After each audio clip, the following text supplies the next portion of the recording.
Bonjour à toutes et à tous, bienvenue sur Miscom. Je suis Claire Négrier, révélatrice de personnalité d'entreprise. Pour ceux qui me découvriraient dans cette vidéo, j'accompagne entrepreneurs, indépendants, TPE, PME et même des plus grosses entreprises dans la communication et le marketing, de la stratégie à la création des outils en passant par la formation. Cette semaine sur Miscom, on aborde le sujet du co-branding. On a vu hier ce que c'était, la stratégie, en quoi ça pouvait être utile pour vous, pour votre entreprise. Et aujourd'hui, je vous propose, on rentre un peu plus dans le sujet, de voir les différentes actions du co-branding. Oui, parce que les actions ne sont pas... Alors déjà, il peut y en avoir autant que de vos idées de partenariat. Ça, c'est le premier point. Même si je vais pouvoir vous apporter plusieurs idées, de la plus simple à peut-être la plus spécifique, malgré tout, c'est toujours très intéressant de laisser libre cours à votre créativité pour créer les bons partenariats. Parce que oui, le co-branding, finalement, on peut le résumer en partenariat entre deux entreprises dans un objectif intéressant pour l'une et l'autre. Et ça, comme je l'ai dit dans le live d'hier, que vous pouvez retrouver en lien dans cette vidéo, c'est ce qui est le plus important, c'est que les deux trouvent véritablement leur compte. Une fois que c'est fait, quelles actions de co-branding vous pouvez, et même dans la phase de réflexion, vous pouvez aussi partir du support que vous avez envie de mettre en place, donc des différentes actions. Si vous pensez que le co-branding valide votre propre stratégie de communication, vous allez opter pour les supports qui sont forcément les vôtres. Donc, voyons ensemble ce que sont ces supports, ces actions de co-branding. La première et la plus simple qui me viennent en tête, c'est celle de l'article invité. Alors, aujourd'hui, on parle d'article invité parce que c'est ce qui est le plus vraisemblable et c'est ce qui est le plus commun. Maintenant, comme je l'ai fait sur Miscom à ses débuts, comme je l'ai fait dans mon groupe Coach & Com à l'époque, je faisais aussi des interventions sur ces autres supports-là d'experts dans leur domaine, à des fins de nourrir ma communauté sur des sujets un peu plus spécifiques que moi je ne maîtrisais pas. C'est un apport qualitatif de service et c'est une action, oui, de co-branding parce que l'intérêt pour mon audience, mon premier objectif, mon audience, à un sujet que moi je ne maîtrise pas forcément ou qui est connexe, en tout cas à un contenu de qualité. Ça me permet aussi de développer ma notoriété puisque de l'autre côté, l'idée c'est que mon co-brandé communique sur son intervention pour que les gens puissent venir aussi. Donc au niveau de l'acquisition des communautés, ça va forcément jouer. Mais l'idée est à la fois de nourrir sa communication parce que quelque part, le fait que quelqu'un écrit ou donne un contenu pour vos supports de communication, c'est toujours un truc de moins à faire pour vous dans la recherche de visibilité. Ça va vous permettre de le diversifier. L'idée, c'est aussi de créer du lien envers les uns et les autres. Alors attention, petite spécificité, on n'est pas dans le sponsoring, d'accord ? Il y a certains, notamment sur les liens sponsorisés, j'ai eu des demandes d'articles invités qui n'en étaient pas, ce n'étaient pas des invités, c'était un échange, alors pas commercial, parce que du coup j'y ai rien touché, mais l'objectif de celui qui m'a proposé d'écrire sur mon blog, c'était de mettre des liens de référencement sur le leur. Ce qui est pas... Après, il faut faire une étude au niveau du SEO, voir si c'est intéressant pour vous ou pas. Mais on n'est pas dans ce cadre-là. Au niveau du co-branding, ce serait plutôt sur mon article sur la gestion justement de ces business en ligne que j'ai écrit à l'époque avec Seolius, où je les ai interviewés. Bon, c'était mes amis, donc... Je leur posais leurs questions et c'est dans l'échange qu'on en est venu à compléter nos réponses et avoir un article co-écrit. Finalement, le co-branding, il vient là. C'est que c'est co-écrit avec quelqu'un, il n'y a pas de notion d'échange financier, il n'y a pas de notion de recherche de référencement. C'est vraiment l'idée de partager une idée et d'écrire sur le blog. Alors, certaines personnes le financent, oui, il y a certains rédacteurs qui se font payer pour y faire des articles invités. On n'est pas dans ce cadre-là au niveau du co-branding, puisque l'idée c'est que les deux marques en tirent parti. En tout cas, la création de contenu, que ce soit pour un article de blog, une vidéo, une intervention dans un groupe, on est là dans les prémices et le premier échelon, je dirais, du co-branding.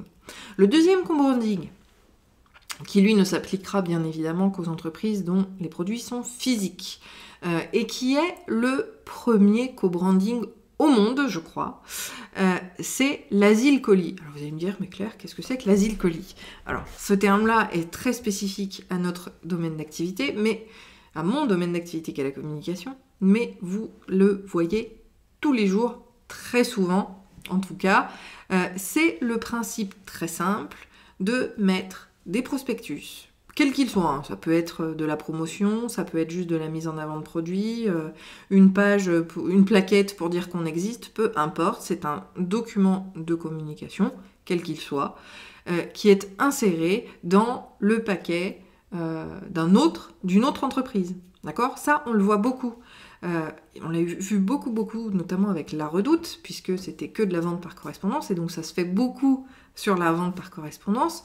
Vous allez avoir des publicités, on va l'appeler publicité, ça englobe vraiment tout, d'autres marques dans votre paquet, qui vont souvent être connexes à l'activité, vendre des produits peut-être complémentaires, etc.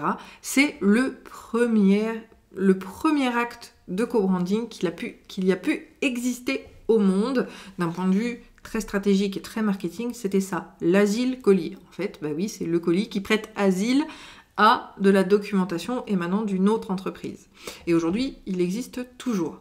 Alors, ça peut être très, très varié, hein, et encore une fois, on va le faire de manière stratégique avec des gens qui vont pouvoir répondre à un besoin qui va être en corrélation avec le produit que vous allez proposer, là encore, parce que c'est quelque chose qui va être très intéressant. Qu'est-ce que je pourrais vous donner comme exemple? Si vous êtes là d'ailleurs avec moi, n'hésitez pas à me faire un coucou en commentaire, ça me permet de prendre vos exemples et ce sera plus simple pour moi de les trouver vis-à-vis de mes propres, vis-à-vis de ce que je dis, tout simplement. Donc en co-branding, qu'est-ce que je pourrais faire? C'est par exemple moi qui, quand j'envoie les plaquettes à mon client sur sa communication, hein, on a fait une plaquette, je cherche mon exemple, hein, quel Asile Colis je pourrais mettre, eh bien je pourrais lui proposer les services d'un imprimeur sérigraphe pour l'impression de stylo, par exemple. Alors, certes, l'idée c'est d'encore travailler avec moi, c'est pour ça que mon exemple il n'est pas extrêmement précis vis-à-vis de mon activité, mais ça peut être ça. Vous pouvez avoir, je sais pas, vous êtes dans le bien-être, d'accord, et dans le côté green, vous vendez des produits naturels, eh bien vous allez peut-être proposer, je sais pas moi, des tote bags par exemple, qui appartiennent ou qui sont créés par une tierce personne. Donc vous allez mettre dans le colis que vous envoyez cette notion de prospectus, information vis-à-vis de packaging que fait une autre entreprise. Vous pourriez être aussi, laissez-moi réfléchir, parce que dans le service, ça va marcher aussi. Hein. Voilà, je vais prendre Anne, mon amie et cliente, qui est dans le secrétariat. Donc l'idée, c'est que quand elle envoie des documents à ses clients, notamment des factures, parce que ça se fait encore beaucoup au format papier, elle pourrait très bien, là encore, dans son pli, proposer un service connexe, d'accord, pourquoi pas mes propres services, à ses clients. Elle met une petite note en disant, voici, ou elle met une note que moi j'ai créée d'ailleurs, qui dit, pensez à votre stratégie de communication pour 2022, par exemple. Ça peut être ça aussi, c'est-à-dire qu'on n'est pas limité non plus en termes de produits physiques, même si ça se fait plus vis-à-vis de ce support-là, et ces spécificités-là, on n'est pas verrouillé, encore une fois, c'est seulement sur l'accord et le gain de chacun qu'on va pouvoir déterminer ça. Mais l'Asile Colis fait partie une des premières actions qui va vraiment booster et qui est l'exemple même du co-branding en tant que tel. Une autre action de co-branding que l'on peut voir et auquel on n'a pas forcément confiance, ce sont les événements. L'événementiel peut être souvent co-brandé. Alors, bien souvent aussi, il y a des accords qui viennent. Alors, attention, comme l'Asile Colis, même si c'est du co-branding, on peut aussi notamment quand ça engendre des frais, être sur une prestation payante. C'est pas parce qu'on co-brande qu'on est 100% gratuit. Alors sur la création de contenu, oui, parce que la création de contenu, c'est la première étape pour le développement de crédibilité, de notoriété, etc. Donc là-dessus, sur la délivrabilité du contenu public, ce sera gratuit. On peut aussi y aller sur du co-branding en mode payant. Moi, par exemple, j'ai proposé dans mes formations, je fais intervenir des formateurs qui sont spécifiques, ou qui ont plutôt des spécificités particulières dans leur domaine d'activité. Je pense notamment au référencement, puisque je ne suis pas une experte, cela dit, je le serai avant la fin de l'année, puisque je repasse en formation de ce côté-là, mais l'idée, c'est d'apporter de l'eau au moulin, et donc là, c'est aussi une opération de co-branding quelque part. L'événementiel va être lui aussi une bonne opération de co-branding à partir du moment où on ne paye pas une prestation, ou en tout cas que la prestation en tant qu'exposant va quand même nous mettre en lumière sur tous les supports de communication de l'organisateur. Maintenant, on peut être co-organisateur d'événements, c'est toujours très très pertinent et très intéressant. Moi-même, je l'ai fait avec Miss Marketing en 2016, où on a co-créé, puisque moi j'intervenais sur la partie technique, le sommet international du marketing au féminin, c'était une action de co-branding aussi. Donc l'événementiel va beaucoup s'y prêter également pour cela.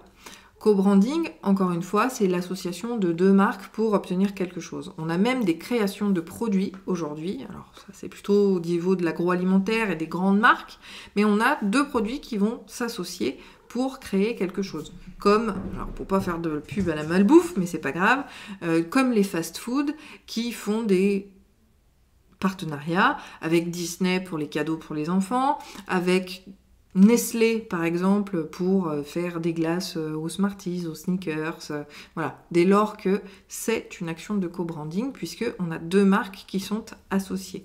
Maintenant, c'est sûr que pour vous, c'est pas toujours évident. Vous pouvez très bien créer un produit. J'ai quelqu'un pour le coup, en local, pas très loin de chez moi, qui ont créé une box de Noël qui intégrait les produits de différents entrepreneurs de la région pour avoir une box complète. Là aussi, on est dans une action de co-branding, à la fois sur l'émetteur et le créateur de cette box globale, mais les différentes créatrices entre elles deviennent co-brandées. Et là aussi, ça a tout intérêt. On a tous les intérêts vis-à-vis de ça, puisqu'il y a un développement de la notoriété de chacun et de la crédibilité, puisqu'on vient en tant qu'experte elles viennent en tant qu'expertes vis-à-vis de leurs produits en tant que tels, et on a bien évidemment, quand même, malgré tout, même si c'est pas le sujet de la communication, mais il y est, donc autant en parler, un véritable objectif commercial par rapport à la vente de produits, bien sûr. Donc là encore, on est sur des plans qui vont pouvoir se compléter et qui vont être très intéressants. Autre action de co-branding, la newsletter. On y pense rarement, pourtant, le fait de mettre en lumière, de mettre en avant d'autres personnes, d'autres entreprises, dans un réseau privé, parce qu'aujourd'hui la newsletter c'est devenu une communauté encore plus privée que sur les réseaux sociaux et qui vaut aujourd'hui de l'or beaucoup plus qu'hier. Merci Covid.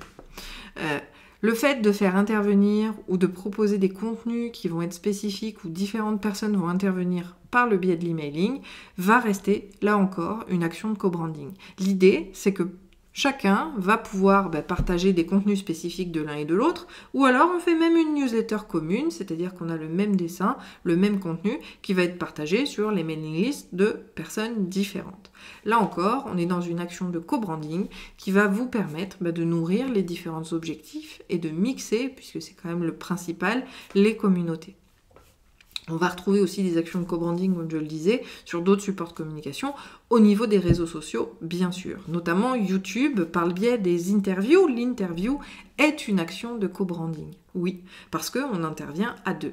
C'est d'ailleurs une chose que moi j'apprécie beaucoup de faire, c'est ma petite botte secrète. Si ça vous inspire, mais n'hésitez pas à le faire aussi, c'est que moi je fais des interviews boomerang. On me demande bien souvent, régulièrement des interviews, et quand c'est quelque chose qui peut être très inspirant et très intéressant pour ma communauté, pour vous, je fais ce qui s'appelle une interview boomerang. Alors souvent, elle est secrète, c'est-à-dire que les gens ne s'y attendent pas, mais c'est pas grave parce que c'est là qu'on voit vraiment l'unicité de la personne, et Quand je suis interviewée, la surprise, c'est que maintenant, c'est à leur tour et j'ai préparé mes questions. Et c'est vraiment des interviews live non préparées, bien souvent, qui apportent quand même beaucoup. Et là encore, l'idée, c'est de pouvoir être présentée à la communauté de la personne, parce que aussi, elle a décidé de m'interviewer. Donc, ça me permet aussi de présenter cette personne auprès de mon audience. Donc, on est quand même sur un rapport gagnant-gagnant que je trouve normal. Après, c'est mon éthique à moi, hein, tout le monde ne le fait pas. Mais c'est aussi très pertinent, comme je le disais, dans l'animation de sa communauté. Cet objectif-là, il ne faut pas le perdre. Et à trop vouloir créer du contenu soi-même, tout seul, dans son coin, on s'épuise, on se fatigue.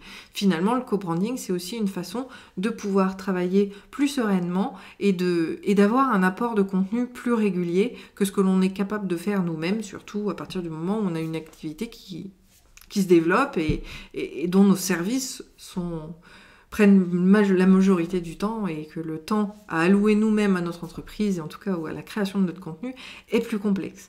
Là encore, on va se retrouver sur des partenariats et des co-branding qui peuvent être très intéressants.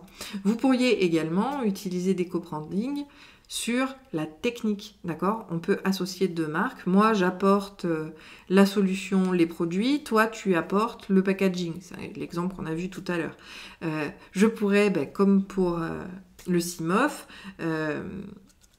doit apporter le côté événementiel, organisation, parce qu'elle avait déjà préparé un certain nombre de choses, et moi je suis venue pour l'apport technique parce que j'avais les capacités de le faire, et c'était très intéressant pour moi d'être présentée comme co-organisatrice. Mais l'idée encore, pour revenir sur le live d'hier, c'est de retrouver des avantages pour les deux et de monter une action qui nous concerne. Là encore, je vous ai proposé un certain nombre d'actions qu'on va facilement retrouver, qui sont plutôt bien acceptées par les communautés parce qu'elles sont connues et reconnues, même si c'est pas reconnu en tant que co-branding, mais en tout cas ce sont des actions qu'on a l'habitude de voir, donc qui rencontrent le public. Vous n'êtes absolument pas limité à ceci. Vous pouvez créer autant de co-branding qu'il vous vient, à partir du moment où finalement, c'est quoi le co-branding? C'est le fait que deux marques soient bien visiblement associées vers quelque chose de commun que l'on va faire, que ce soit un produit, un service, une promotion, un outil de com, du contenu, peu importe, tout est faisable à partir du moment où vous en avez l'idée, et surtout le co-brandé en face qui peut intervenir. Donc c'est à vous de voir. Mais voici un petit peu les différentes actions. Donc ça touche la rédaction, ça va toucher la technique, ça peut toucher les différents supports de communication, hein. Vous pouvez aussi très bien monter par exemple un journal en co-brandé, qu'il soit digital ou papier, c'est-à-dire que plusieurs marques vont intervenir pour créer par exemple le chemin de fer du magazine, c'est-à-dire que chacun a une partie bien spécifique et tout le monde se met dedans pour créer un numéro, ou en tout cas une marque de magazine spécifique. Voilà. À vous, vraiment, vous voyez, je viens de l'inventer parce que ça m'arrive comme ça pendant la vidéo, mais à vous de créer les co-branding qui vont pouvoir vous servir. Un autre co-branding, je finirai là-dessus quand même, auquel on ne pense pas forcément, ce sont nos fameuses cibles relais. C'est du co-branding sans lettres, en fait. Puisque si je suis recommandée, par exemple, vous avez un kiné qui est recommandé par un médecin généraliste, en général, le kiné, quand il identifie un problème de santé, il va renvoyer les gens vers ce généraliste-là. Et quelque part, c'est aussi, la recommandation va être un pseudo co-branding qui peut aussi vous nourrir. Donc n'hésitez pas à... c'est un peu ce que je fais moi. Dès lors qu'un client me recommande, j'offre des prestations à ces clients-là ou aux personnes, parce que c'est pas forcément des clients, j'ai même des gens dans ma communauté qui sont pas mes clients, mais qui me recommandent, et j'ai toujours un petit geste pour eux. Et quand il s'agit de professionnels, je vais aussi les mettre en avant sur mes différents supports parce que c'est un moyen pour moi de les remercier. Ça reste du co-branding, même s'il est un petit peu dissimulé. Donc, vous voyez, on va en faire plein de façons différentes. Surtout, ne lésinez pas, je vous assure que c'est vraiment un vecteur très intéressant pour développer les différents objectifs que vous retrouvez dans la vidéo précédente, qui est en lien de celle-ci. En tout cas, n'hésitez pas. Si vous avez finalement eu l'idée d'un co-branding, n'hésitez pas à le partager. Si vous vous demandez si l'action que vous avez faite en est un, posez la question. Vraiment, allez-y, n'hésitez pas. On est là entre nous. Vos retours d'expérience nourrissent aussi la communauté. Et puis c'est un moyen de vous mettre en avant malgré tout. Donc on est là encore. Si vous partagez, si vous commentez pour partager votre expérience, on est déjà dans du co-branding là aussi. Je vous souhaite une très bonne journée, un très bon appétit. On se retrouve jeudi pour la suite. Bye!